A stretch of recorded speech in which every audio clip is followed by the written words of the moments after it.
Hello friends, আসসালামু আলাইকুম। আমার চ্যানেলের নতুন আরও একটি রেসিপি দেখার আমন্ত্রণ জানিয়ে শুরু করছি আজকের রেসিপি। আজকে দেখাবো পারফেক্ট তেলের পিঠা আপনারা বাসায় কিভাবে খুব সহজেই তৈরি করতে পারবেন। যারা একদমই নতুন, আজকের রেসিপিটা তাদের জন্য।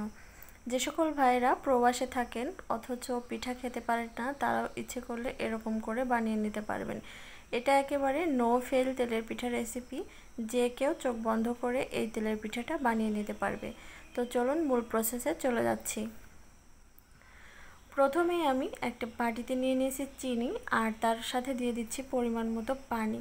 যতটুকু বানাবেন সেই পরিমাণ বুঝে চিনিটা আর পানিটা অ্যাড করে দেবেন। তারপর এই যে গ্যাসের চুলায় বসিয়ে দিয়েছি। এখন চিনি আর পানিটাকে বলক তুলে নিতে হবে, মানে চিনিটা যতক্ষণ না সম্পূর্ণ গলে যায় সে পর্যন্ত অপেক্ষা করতে হবে। এর মধ্যে দিয়ে দিলাম কিছুটা লবণ, মানে স্বাদ মতো লবণ। চিনিটা যখন দেখবেন খুব ভালোভাবে গলে গেছে আর পানিটা অনেকটা গরম হয়ে গেছে, তখনই চুলাটা অফ করে এটাকে নামিয়ে নিতে হবে।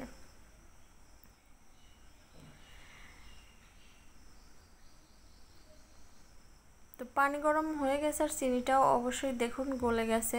এখন চুলাটা অফ করে দিচ্ছি।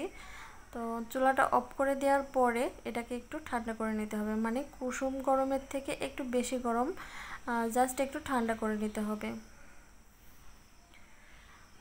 তো এখন এখানে দিয়ে দিচ্ছি পরিমাণ মতো আতপ চালের শুকনা গুঁড়ি, আর দিয়ে দিচ্ছি আগে থেকে জাল করে রাখা চিনির শিরা। অল্প অল্প চালের গুঁড়িটা দিয়ে দেবেন আর অল্প অল্প শিরা দেবেন, দিয়ে যতটুকু বানাতে চান ততটুকু ব্যাটার তৈরি করে নেবেন। যেহেতু পাতলা হয়েছে আমি আরও একটু চালের গুঁড়ি দিয়ে দিচ্ছি। আমি পরবর্তীতে চিনি শিরা আরও একটু অ্যাড করে দেব। তেল পিঠার এই ব্যাটারটা যত ভালো করে মেখে নেবেন পিঠাটা ততটা পারফেক্ট হয়, মানে ফুলকো এবং নরম হয়।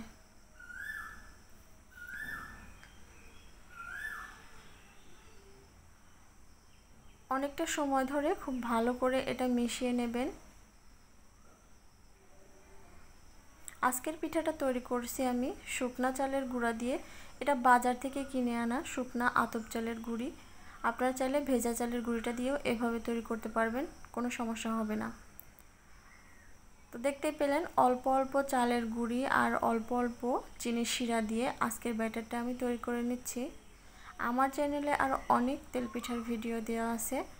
যে পদ্ধতিটা আপনাদের সহজ মনে হয় আপনারা সেই পদ্ধতিতে তেলের পিঠাটা বানিয়ে নিতে পারবেন। তো এভাবে আমি অনেকক্ষণ ধরে মেখে নিয়েছি, 10 থেকে 12 মিনিট এটাকে ভালো করে মেখে নিয়েছি। হাতে সময় থাকলে এরকম একটু রেস্টে রেখে দিবেন কিছুক্ষণের জন্য, মানে 2 ঘন্টার জন্য রেস্টে রেখে দিলে পিঠাগুলো আরও ভালোভাবে পারফেক্টভাবে হয়ে যাবে। তো ব্যাটারটা আমার একদম রেডি হয়ে গেছে। এখন এটাকে রেস্টে রেখে দেবো আধা ঘন্টার জন্য। তো আধা ঘন্টা রেস্টে রাখার পরে ফিরে আসছি। এখন এর মধ্যে দিয়ে দিচ্ছি কিছুটা নারকেল। আপনারা চাইলে এটা কিন্তু স্কিপ করতে পারেন, তবে আমার কাছে তেল পিঠাটা নারকেল দিয়ে বানালে খুব ভালো লাগে, এই জন্য আমি নারকেলটা অ্যাড করে দিলাম। একটা পিঠা দিয়ে চেক করে দেখে নেবেন, ব্যাটারটা যদি মনে হয় একটু ঘন হয়েছে তাহলে আর একটু পাতলা করে নেবেন, আর যদি মনে হয় একটু পাতলা হয়েছে তাহলে আর একটু চালের গুঁড়িটা মিশিয়ে নিলে কিন্তু হয়ে যাবে।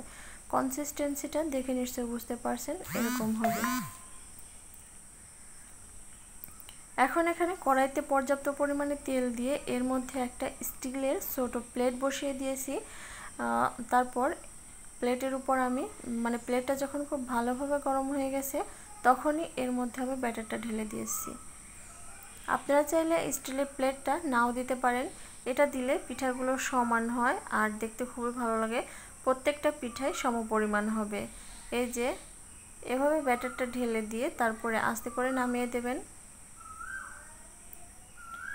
এভাবে পিঠা বানালে প্রত্যেকটা পিঠাই সমান আকারে হয় আর দেখতেও খুবই ভালো লাগে। দেখতেই পারছেন মাশাআল্লাহ পিঠাগুলো দারুণ হচ্ছে।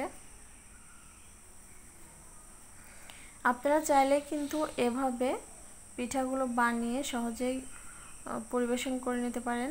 যে কোনো অতিথি আপ্যায়নে বা নিজেরা খাওয়ার জন্য এই পিঠাটা বানিয়ে নিতে পারেন। এই পিঠার কিন্তু কোনো রকম সিজন লাগে না, যে কোনো সিজনে এই পিঠাটা খেতে খুবই ভালো লাগে। তারপরে যদি একটু নারকেল দেওয়া হয় তাহলে তো আরও বেশি ভালো লাগে।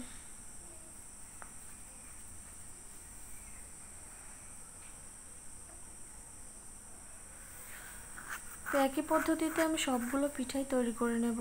আর দেখতেই পারছেন সবগুলো পিঠাই কিন্তু ফুটবলের মতো ফুলে উঠেছে।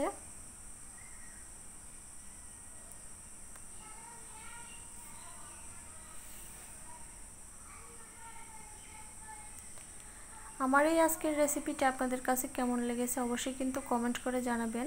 আর পিঠা সম্পর্কিত কোনো প্রশ্ন থাকলে অবশ্যই কমেন্টে করবেন, আমি সেটার উত্তর দেওয়ার চেষ্টা করব। নিত্য নতুন রেসিপি পেতে আমার চ্যানেলটা সাবস্ক্রাইব করে পাশে থাকা বেল বাটনটা অন করে রাখবেন। আর যদি ফেসবুক পেজ থেকে দেখে থাকেন তাহলে পেজটাকে ফলো দিয়ে রাখবেন। তো সবাই ভালো থাকবেন, আল্লাহ হাফেজ।